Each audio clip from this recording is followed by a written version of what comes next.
نحمده ونصلي ونسلم على رسوله الكريم اما بعد فاعوذ بالله من الشيطان الرجيم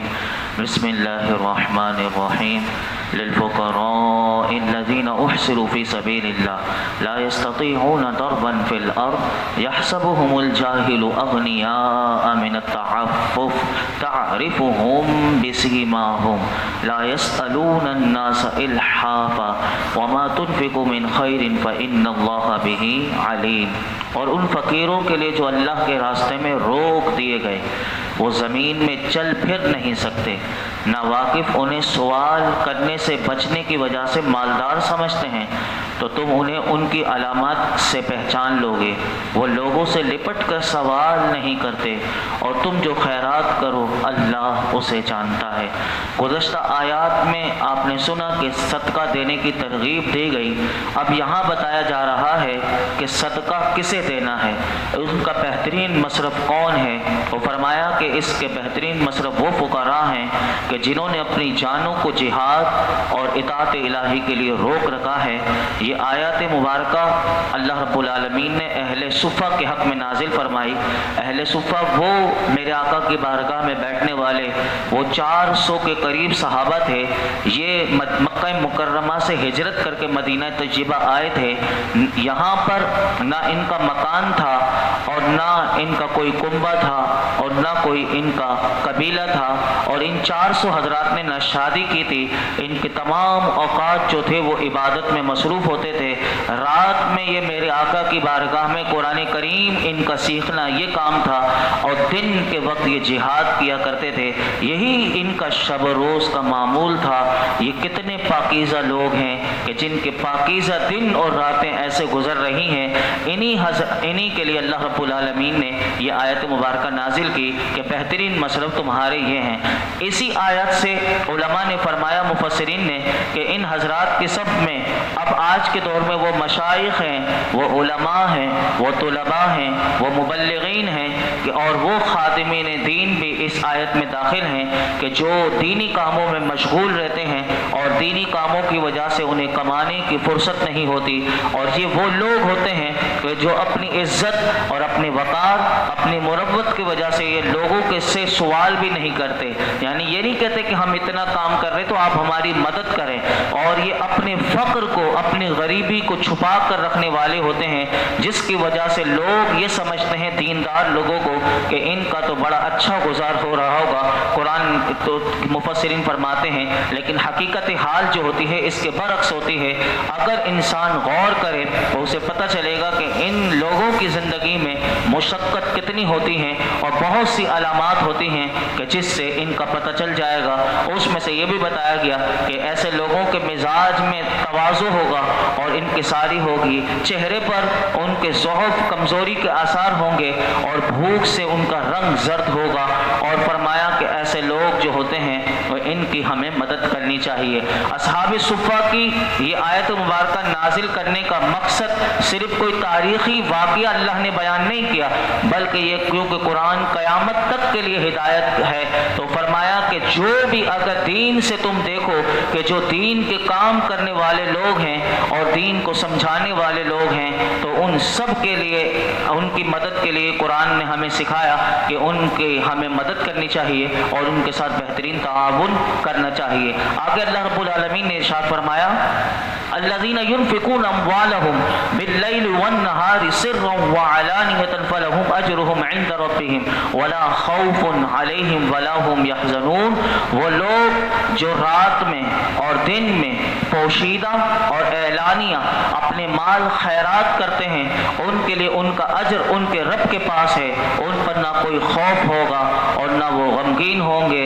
یہاں پر ان لوگوں کا اللہ نے ذکر کیا کہ جن کو اللہ کی راہ میں خرچ کرنے کا اتنا شوق ہے کہ ہر حال میں، یعنی وہ رات کے وقت بھی اللہ کی بارگاہ میں دیتے ہیں، دن میں بھی دیتے ہیں، اعلانیہ بھی دیتے ہیں اور خفیہ بھی دیتے ہیں۔ مفسرین کہتے ہیں یہ آیت مبارکہ حضرت ابو بکر صدیق رضی اللہ تعالیٰ عنہ کے بارے میں نازل ہوئی کہ جب آپ نے راہ خدا میں 40,000 درہم دینار اللہ کی بارگاہ میں خرچ کیے، اس میں سے 10,000 آپ نے رات میں خرچ کیے، 10,000 دن میں خرچ کیے، اور 10,000 آپ نے پوشیدہ خرچ کیے، اور 10,000 آپ نے ظاہر کر کے دیے، تو اللہ رب العالمین کو ان کی ادا اتنی پسند آئی کہ یہ آیت نازل کر دی۔ اور ایک قول کے مطابق مفسرین کہتے ہیں یہ آیت حضرت علی رضی اللہ تعالیٰ عنہ کے بارے میں نازل ہوئی کہ جب آپ کے پاس صرف فقط 4 درہم ہی تھے اور اس کے علاوہ کچھ نہیں تھا، ان 4 درہم ہی سے آپ اگر چاہتے تو اپنا گزارا کرتے، لیکن آپ نے ان چاروں کو خیرات کیا،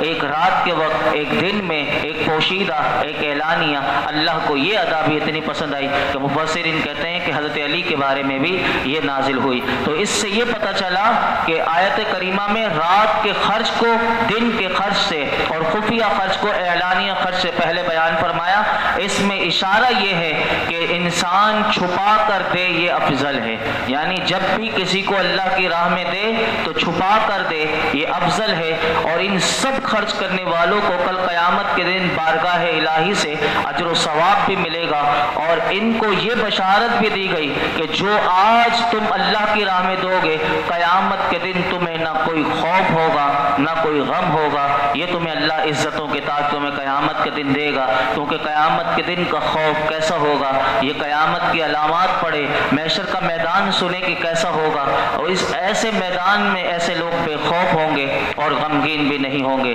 آگے اللہ رب العالمین نے ارشاد فرمایا الذین یأکلون الربا لا یقومون الا کما یقوم الذی یتخبطہ الشیطان من المس ذلک بأنہم قالوا انما البیع مثل الربا وأحل اللہ البیع وحرم الربا فمن جاءہ موعظۃ من ربہ فانتہى فلہ ما سلف وامرہ الی اللہ ومن عاد فاولئک اصحاب النار ہم فیہا خالدون۔ جو لوگ سود کھاتے ہیں وہ قیامت کے دن نہ کھڑے ہوں گے مگر اس شخص کے کھڑے ہونے کی طرح جسے آسیب نے چھو کر پاگل بنا دیا ہو۔ یہ سزا اس وجہ سے ہے کہ انہوں نے کہا کہ خرید و فروخت بھی تو سود ہی کی طرح ہے، حالانکہ اللہ رب العالمین نے خرید و فروخت کو حلال کیا اور سود کو حرام کیا۔ جس کے پاس اس کے رب کی طرف سے نصیحت آئی پھر وہ باز آ گیا تو اس کے لیے حلال ہے جو وہ پہلے گزر چکا، اور اس کا معاملہ اللہ کے سپرد ہے، اور جو دوبارہ ایسی حرکت کریں گے تو وہ دوزخی ہیں اور وہ اس میں مدتوں رہیں گے۔ گزشتہ آیات میں دیکھیے قرآن کا خوبصورتی دیکھیے، آپ نے دیکھا 2-3 رکوع میں کس خوبصورتی سے مال اللہ دے تو اسے کیسے خرچ کرنا ہے، کہاں منافقوں کا ذکر کیا، ریاکاروں کا ذکر کیا، مومنوں کا کیا، پھر مثال دے کر سمجھایا۔ تو یہ ساری باتیں ہو گئیں۔ اب دیکھیے قرآن کا انداز دیکھیے کہ یہ مال تمہیں جنت میں بھی لے جائے گا لیکن یہی مال تمہیں جہنم میں بھی پہنچائے گا اور تمہیں دوزخی بنائے گا۔ کیسے بنائے گا؟ اس آیت میں اللہ رب العالمین نے ان دوزخیوں کا کہ جو مال کی وجہ سے دوزخ میں جائیں گے، اس طبقے کا پہلے نمبر پر جن کا ذکر آتا ہے وہ سود خور لوگ ہیں، اور ان کے بارے میں اللہ رب العالمین نے اس آیت میں ذکر کیا۔ سود کو اللہ نے حرام کیوں کیا؟ اس کی علماء نے بہت سی حکمتیں لکھی ہیں، مختصر میں آپ کے سامنے رکھوں گا، آپ اس کو ذہن میں رکھیے گا تو آپ بھی کسی کو اگر سود چھڑوا سکتے ہیں تو یہ حکمت بھی بتا کر کسی سے سود چھڑوایا جا سکتا ہے۔ حرام کے مال سے ہم بھی کسی کو روک سکتے ہیں، اگر ہمارا ایسا نہ ہو کہ کہیں ہم بھی اس میں ملوث ہوں تو ہم بھی اپنے آپ کو بچا سکتے ہیں۔ تو سنیے، علماء فرماتے ہیں پہلی حکمت یہ ہے کہ سود میں زیادتی ہوتی ہے، اور زیادتی کیا ہوتی ہے؟ وہ مالی معاوضے والی چیزوں میں بغیر کسی عوض کے اس میں مال لیا جاتا ہے، کوئی اس میں عوض نہیں ہوتا، اس کے بغیر مال لیا جاتا ہے، یہ سری نا انصافی ہے۔ پہلی حکمت علماء نے یہ کہی کہ اس میں زیادتی ہوتی ہے۔ دوسری حکمت علماء نے بیان کی کہ سود کا رواج اگر پڑ جائے تو یہ تجارتوں کو خراب کر دیتا ہے، اور سود خور ہو جائے جو آدمی جس کو سود کھانے کی عادت پڑ جائے تو وہ کیا ہوتا ہے، بے محنت اسے پتہ چل جاتا ہے مال ملتا ہے، اور وہ تجارت کو سمجھتا ہے اس کی کیا مشقت کو میں برداشت کروں اور خطروں سے میں کیا کھیلوں، تو اسے سود خور کو یہ سود کھانا یہ آسان لگتا ہے۔ اور جبکہ تجارت میں جو ہوتا ہے انسان وہ خرید و فروخت بھی کرتا ہے اور اس میں اس کو خطرات بھی لاحق ہوتے ہیں اور اس میں نفع نقصان کا بھی اسے پیش نظر ہوتا ہے اور وہ تجارت کرتا ہے۔ اسی طرح تیسری حکمت یہ بتائی علماء نے کہ سود کے رواج کی وجہ سے جو باہمی محبت ہوتی ہے اس کے سلوک کو نقصان پہنچتا ہے۔ میں بھی آگے بتاؤں گا کیسے نقصان پہنچتا ہے۔ جب آدمی سود کا عادی ہو جائے تو اب وہ کبھی بھی معاشرے میں کسی کو قرض نہیں دے گا۔ اگر قرض دینے پر کتنا بڑا ثواب ہے یہ آپ کو آگے سنیں گے کہ اللہ رب العالمین قرض دینے والوں کو کتنا گنا اجر زیادہ عطا فرماتا ہے، لیکن جس کو سود خور ہوتا ہے وہ کبھی لوگوں کو قرض دینے والا نہیں ہوتا۔ اگر دے گا تو اب اس پر زیادتی کرے گا کہ میں نے اتنا دیا تو اب مجھے اتنا اس کے اوپر لوٹا ہے۔ تو یہ سب سے پہلی باہمی محبت جس سے بڑھتی وہ اس نے قلع کما کر دیا۔ اور چوتھی حکمت یہ بتائی کہ سود کی وجہ سے انسان کی طبیعت میں درندوں والی زیادہ بے پیدا ہو جاتی ہے، اور سود خور یہ جو ہوتا ہے جس کو مال کی ہوس ہو جائے تو وہ سب سے پہلے اس کی تمنا یہ ہوتی ہے کہ وہ اپنے مقروض کی تباہی اور بربادی کا خواہش مند ہوتا ہے۔ جو ملک سود لیتے ہیں اور دیتے ہیں، دیکھ لیجئے آج ہمارا بھی 70 سال سے، لیکن اس لعنت سے ہم نکل نہیں پا رہے، اور ان کی یہی تمنا ہے، یہی خواہش ہے کہ یہ برباد ہو جائے اور اس کے رہنے والے ہمیشہ دکھ یعنی اذیت میں رہیں، تکلیف میں رہیں۔ تو یہ سود کی حکمت یہ بتائی گئی کہ اس کا جو چاہنے والا ہوتا ہے یہی چاہتا ہے کہ سامنے والا برباد ہو جائے۔ تو ایک معمولی سود دینے والا بھی ہوگا تو وہ بھی یہی چاہے گا کہ وہ میرا قرض دے ہی نہ سکے بلکہ وہ برباد ہو جائے، تاکہ اس کا سود در سود اس کے اوپر چڑھتا رہے اور میں اس سے مطالبہ کروں، اور پھر نہ دے سکے تو پھر کیا ہوتا ہے وہ میں آپ کے سامنے ابھی رکھتا ہوں۔ نبی کریم صلی اللہ علیہ وسلم نے اس کے بارے میں کیا ارشاد فرمایا؟ سود کے بارے میں تو ویسے بہت سارے اس کی احادیث مبارکہ، میں صرف ایک حدیث مبارکہ آپ کے سامنے رکھتا ہوں۔ نبی کریم صلی اللہ علیہ وسلم نے ارشاد فرمایا سود دینے والا، سود لینے والا، اس کے کاغذات تیار کرنے والا اور اس کے گواہوں پر لعنت فرمائی کہ یہ جو گواہی دے دیتے بھائی اس کی ضمانت میں لے لیتا ہوں، جیسے لوگ اپنا سود لے کر کاروبار شروع کرتے ہیں، اب وہ بولتے ہیں آپ کے کون سے گواہ ہیں، تو لوگ کیا کرتے ہیں میں گواہی دینے کے لیے تیار ہوں، تو جو گواہی بھی دے اس پر بھی لعنت فرمائی، اور فرمایا کہ وہ سب کے سب یہ چاروں جو ہیں وہ گناہوں میں برابر شریک ہیں۔ تو اس لیے ہمیں سوچنا چاہیے کبھی ہم کسی کی گواہی دیں تو اگر سودی معاملہ ہو تو کبھی گواہی نہ دیں، نہ سود دیں نہ لیں، اور اس کے کاغذات تیار کرنے میں بھی کبھی کسی کی مدد نہیں کرنی چاہیے کیونکہ یہ بھی گناہوں میں شامل ہے۔ اب اللہ رب العالمین نے جو آیت میں فرمایا سود خور قیامت کے دن اس کی حالت ایسی ہوگی کہ فرمایا کہ جیسے دنیا میں کسی پر بھوت آ جائے، کسی پر جن آ جائے تو وہ کیسے ہوتا ہے کہ جیسے ادھر کبھی گرتا ہے کبھی ادھر گرتا ہے، کیونکہ اس کی عقل کام ہی نہیں کر رہی ہوتی۔ جیسے ایک شرابی ہوتا ہے، شراب کے نشے میں کس طرح کبھی ادھر ٹون ہوتا ہے کبھی ادھر ٹون ہوتا ہے، تو ایسے ہی سود خور کے بارے میں بتایا کہ قیامت کے دن یہ بھوت بنا ہوا ہوگا، کیونکہ آج کل جو سودی قرضہ لینے کا ابتدائی انداز جو ہے، اب یہ سنیے جو میں نے حکمت بتائی تھی، اب اس کی علماء نے تھوڑی سی اور ہمیں سمجھانے کے لیے، اب آپ دیکھیے کہ سود دینے اور لینے کا جو انداز ہوتا ہے آج بڑا مہذب ہمیں نظر آتا ہے۔ کیسے کیسے ایڈورٹائز آتی ہیں کہ آپ یہ لے لیجئے، اور اچھے اچھے ناموں سے خوش کن ترغیبات سے یہ دیا جاتا ہے، لیکن کچھ ہی عرصے کے بعد کیونکہ جس نے سود لیا ہے تو آگے آئے گی آیت کہ اس نے اللہ سے اعلان جنگ کر لیا۔ اب جس نے اللہ سے اعلان جنگ کر لیجیا، اب آپ بتائیے اس کا کاروبار کبھی پھلے گا یا پھولے گا؟ کبھی بھی نہیں پڑے گا۔ اب جس نے اس کو قرض دے دیا اور سود لے لیا اس نے سود پر، تو اب اس کے بارے میں آتا ہے کہ لیا تو بڑے اچھے اخلاق کے ساتھ، یعنی بڑے مہذب لوگوں نے اسے دے دیا، اب جب لینے کا ٹائم آیا تو اس کے بعد جب دینے کا تھا تو کیسے خوش اخلاقی ہوتی ہے یہ ہم دیکھتے ہیں۔ جہاں سے سود ملتا ہو، قرض ملتا ہو سود کے ساتھ، آپ دیکھ لیجئے ان کے اخلاق کیسے ہوں گے، ان کی ملنساری، ان کے چہرے پر مسکراہٹ ایسی ہوگی، آپ تو لینے آئے اچھی بات ہے، آپ بزنس کریں گے لیکن ہمارا اتنا لوٹائیے گا۔ اب وہ جب برباد ہوتا ہے تو انہی سود خوروں کا اصلی چہرہ بے نقاب ہوتا ہے، تو اگر نہیں دیتا تو گالیوں پر آ جاتے ہیں، گالیوں سے کام نہیں بنتا تو گنڈے بھیج دیے جاتے ہیں، اور گنڈوں سے بھی کام نہیں بنتا تو گھر کے باہر کھڑے ہو کر آئے دن اس کے پڑوسیوں کے سامنے، اس کی دکانداروں کے سامنے اسے ذلیل کیا جائے گا۔ یہ ساری رسوائیاں دنیا کی ہیں۔ اب اس کے علاوہ اگر اب بھی نہ دے پایا، اتنی رسوائی ملنے کے بعد بھی وہ سود نہیں دے پا رہا، اب اس کی دکان ہو، مکان ہو، فیکٹری ہو، سب پر قبضہ کر لیا جاتا ہے، کیونکہ آپ تو پیسے نہیں دے رہے تو اب یہ چیزیں دیجئے، اور اس کے بعد وہ کنگال ہو جاتا ہے اور محتاج ہو کر بے گھر ہو جاتا ہے اور بے زر ہو جاتا ہے۔ یہ تو دنیا کی سزا ہے۔ قیامت کے دن کے بھی آپ نے سنا کہ وہ کیسا ہوگا، اس کے حواس ہی قائم نہیں ہوں گے۔ انما البیع مثل الربا، اللہ نے فرمایا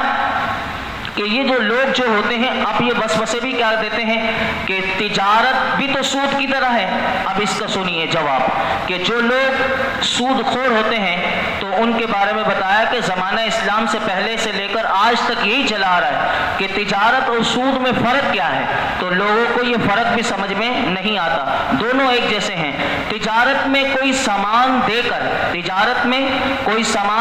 خرید و فروخت کی جاتی ہے، اور سود میں رقم دے کر نفع حاصل کیا جاتا ہے، یہ بات پہلی یاد رکھیے گا۔ اور حالانکہ دونوں میں زمین و آسمان کا فرق ہے، وہ کیسے؟ اب سنیے، علماء فرماتے ہیں غور کرو، تجارت کرنے والا بندے سے حسن سلوک کرنے میں کبھی فرق نہیں آتا، اور فرمایا کہ آدمی سست، کاہل اور مشقت سے جی چھڑانے والا نہیں ہوتا، یہ تجارت کی برکت ہے۔ تیسری بات کہ وہ تجارت کرنے والے کو پتہ ہوتا ہے کہ میں اب جب کمانے کے لیے نکلا ہوں تو مجھے نفع بھی ہو سکتا ہے، نقصان بھی ہو سکتا ہے، کیونکہ اس کو بھروسہ اللہ کی ذات پر ہوتا ہے کہ میں نکلا ہوں، نقصان ہوگا، اس میں بھی میرے رب کی کوئی حکمت ہوگی، اور میں نکلا ہوں کمانے کے لیے تو اس میں کتنا بڑا اجر ہے، کیونکہ رزق حلال کمانے والوں کی سینکڑوں حدیث مبارکہ ہیں، کیسے ان کے گناہ معاف ہوتے ہیں۔ گھاٹ نہیں آتا تو کیسا پریشان ہوتا ہے کہ حدیث پاک میں آتا ہے کہ جس کے وہ گناہ جو کسی نمازوں سے دیگر عبادات سے معاف نہیں ہوتے، صرف بندہ جب رزق کے لیے پریشان ہوتا ہے اللہ اس کے وہ گناہ معاف کر دیتا ہے، صرف سوچنے پریشانی ہونے کی وجہ۔ اب وہ جو اپنے مال کو خطرے پر پیش کرتا ہے، وہ تجارت کرنے والا، وہ نفع و نقصان اس کو دونوں کی امید ہوتی ہے، اور وہ دوسرے کی بربادی اور محتاجی کا آرزو مند نہیں ہوتا۔ یہ تو میں نے آپ کو تجارت کی چند مختصر فائدے بتائے۔ اب سود خور جو ہوتا ہے، سود خور سب سے پہلے بے رحم ہوتا ہے، کیونکہ اس نے اللہ کی بات نہیں مانی تو اس کے اندر سے رحم رہے گا نہیں رہے گا، کبھی بھی نہیں رہے گا، تو سب سے پہلے وہ بے رحم بنتا ہے۔ دوسری بات، سود کھانے والے کو مفت میں رقم ملتی ہے تو اب وہ کسی کو بھی کبھی کچھ اللہ کی راہ میں دینا تو دور کی بات ہے، کسی کو قرض بھی مفت میں نہیں دے گا، تو یہ سب سے پہلے اس کے اندر سے ہمدردی گئی۔ تیسری بات کہ انسانی ہمدردی جب رخصت ہوئی تو قرض لینے والا اگر ڈوب جائے اور مرے، یہ تباہ ہو، یہ سود خور کی خواہش ہوتی ہے، اور یہ سود خور یہاں تک چاہتا ہے کہ وہ نچوڑ کر رکھ دے اور یہ مر جائے، چاہے اس کا گھر بھی جو ہوتا ہے وہ بھی مجھے مل جائے۔ یہ بہت سی تباہیاں ہیں، یہ تو میں نے آپ کے سامنے، تو اب آپ بتائیے یہ سب کیا ہے؟ تو اسی لیے اگر انسان سوچ لے کہ تجارت و سود کو ایک جیسا کہنے والا اپنے گریبان میں جھانکے اور اس کی تباہی کو سوچتا رہے تو اسے پتہ چل جائے گا۔ اور اللہ نے جب کہہ دیا کہ اللہ نے تجارت کو حلال کیا ہے، اب جس کو رب حلال کرے اس میں کیسی برکت ہوگی، اور جس کو رب نے حرام کر دیا، اب انسان خود ہی غور کر لے کہ جس کو میرے رب نے حرام کر دیا تو اس میں کیسی تباہی و بربادی ہوگی۔ کسی کو کوئی فرق سمجھ میں نہ آئے، صرف اتنی سی بات یاد رکھے کہ میرے رب نے حلال کیا ہے، میرے رب نے حرام کیا ہے، تو انسان اس کو پتہ چل جائے گا۔ کسی نے ایک بات بڑی اچھی لکھی ہوئی تھی کہ اگر انسان روٹی کھاتا ہے تو روٹی گرم ہے تو ہاتھ بتا دیتے ہیں، روٹی کیسی ہے تو اس کا دانت ذائقہ بتا دیتی ہے، اگر باسی ہے تو ناک بتا دیتی ہے، لیکن انسان کو جو اللہ نے عقل دی ہے وہ اسے اگر پتہ چل جاتا ہے کہ حرام کی ہے حلال کی ہے تو انسان خود ہی سوچ لے کہ وہ روٹی پیٹ میں جانے سے پہلے سوچ لے کہ وہ حلال کی جا رہی ہے یا حرام کی جا رہی ہے۔ اب حرام کی جائے گی تو اس کے نتائج کیسے ہوں گے وہ خود سوچ سکتا ہے۔ تو اللہ رب العالمین نے فرمایا فانتہا، جو رک گیا اسی آیت میں کہ جو سودی لین دین ایک عرصے سے ان کا چلتا ہوا آ رہا تھا، اب یہ حکم نازل ہو گیا تو فرمایا کہ جو اس پر عمل کرتے رہے اور سود لینے سے باز آ گیا تو فرمایا کہ جو وہ لیتا رہا اس پر اس کی کوئی گرفت نہ ہوگی اور اس کی معافی کا معاملہ جو ہے وہ اللہ کے سپرد ہے، اللہ کے حوالے ہے۔ لیکن قرآن نے کہا تمہیں پتہ چل گیا سود حرام ہے، اس کے بعد بھی جو سود کھائے گا وہ جہنم کا مستحق ہے، اور جو سود کو حلال سمجھ کر کھائے، یعنی اللہ کے حرام کیے ہوئے کو حلال سمجھ کے کھائے تو وہ دائرہ اسلام سے نکل جائے گا، یعنی وہ کافر ہو جائے گا اور ہمیشہ جہنم میں رہے گا، کیونکہ کسی بھی حرام قطعی کو حلال جاننے والا وہ کافر ہو جاتا ہے۔ تو ان چیزوں سے ہمیں بچنا چاہیے۔ یہ سود کی 3-4 آیتیں اور آئیں گی اور اس میں بڑا زبردست اللہ رب العالمین نے ہمیں آگے کیا پیغام دیا ہے وہ کل ہم سماعت کریں گے۔ اللہ رب العالمین ہمیں حرام کے مال سے محفوظ فرمائے۔ الحمدللہ رب العالمین والصلاة والسلام علی سید الانبیاء والمرسلین وعلی آلہ واصحابہ اجمعین۔ یا اللہ پاک جو کچھ ہم نے سنایا اس میں کوئی غلطی کوتاہی ہو معاف فرما، ہمیں مولا کریم قرآن حکیم بہترین انداز میں سیکھنے سمجھنے کی توفیق عطا فرما اور اس پر عمل کرنے کی توفیق عطا فرما۔ یا رب العالمین ہمیں غور و فکر کرنے والا بنا دے، ہمیں حرام کے لقمے سے محفوظ فرما۔ یا اللہ زندگی میں اگر بھول سے کوئی ہمارے مولا کریم پیٹ میں حرام کا لقمہ چلا گیا، یا اللہ تو اپنے فضل سے اپنے کرم سے ہمیں معاف کر دے، اور آئندہ زندگی جب تک ہماری سانسیں باقی ہیں اللہ کبھی بھی ہمارے منہ سے رب کریم حلال کے سوا حرام کا لقمہ ہمارے پیٹ میں نہ جائے۔ رب کریم تو ہماری حفاظت فرما، تو ہماری حفاظت فرما، ہمارے لیے رزق حلال کے دروازے کشادہ کر دے اللہ، ہمیں ہمارے رزق دسترخوان کو وسیع کر دے، اور ہمیں دنیا کی یہ مولا کریم دولت کی لالچ اور دنیا کی لالچ سے ہمیں محفوظ فرما، ہمیں نیکیوں کا لالچی بنا دے، ہمیں نیکیاں کمانے والا بنا دے، نیکیوں کا حریص بنا دے، رب کریم گناہوں سے بچنے والا بنا دے۔ کہ اللہ تو ہم تجھ سے تیری رحمت کا تیرے فضل کا سوال کرتے ہیں، ہمیں اپنی رحمتوں سے اپنی فضل سے ہمیں مالا مال فرما، ہمیں زندگی میں کسی کا کسی لحاظ سے محتاج نہ کرنا۔ مولا کریم جو یہ درس قرآن میں موجود ہیں ان سب کی خالی جھولیوں کو بھر دے، ان میں جو بے روزگار ہو اللہ اسے اچھا روزگار دے دے، جو پریشان ہے اللہ ان کی پریشانیاں دور کر دے، ہم سب کے گھروں میں رحمتیں برکتیں عطا فرما، ہمارے گھر والوں کو بھی ہم سمیت مولا کریم حقیقی نیک بنا دے۔ ربنا تقبل منا انک انت السمیع العلیم وتب علینا انک انت التواب الرحیم، وصلی اللہ تعالی علی خیر خلق محمد وعلی آلہ واصحابہ۔